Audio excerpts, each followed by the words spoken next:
lahat. Ipaplex ko lang sa inyo yung nabili kong lupa na pinapatayuan ko ng mini grocery. Ito po yung naipundar natin sa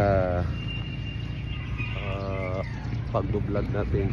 So sana suportahan nyo ako para maipatay ko na yung bahay na yan. Wala pa kasi mga poste. Gusto ko lang po na suportahan nyo ako upang maipatayo ko na yung bahay na pinapatayo ko. Ito yung mga kontraktor ko ito. Pakita mo mukha mo, kontraktor. Ito, kontraktor.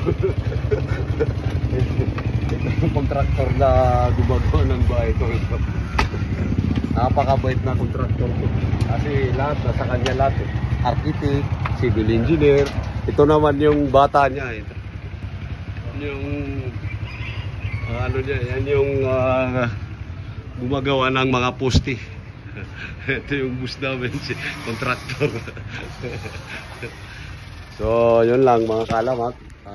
Happy Friday sa inyong lahat. Bye-bye.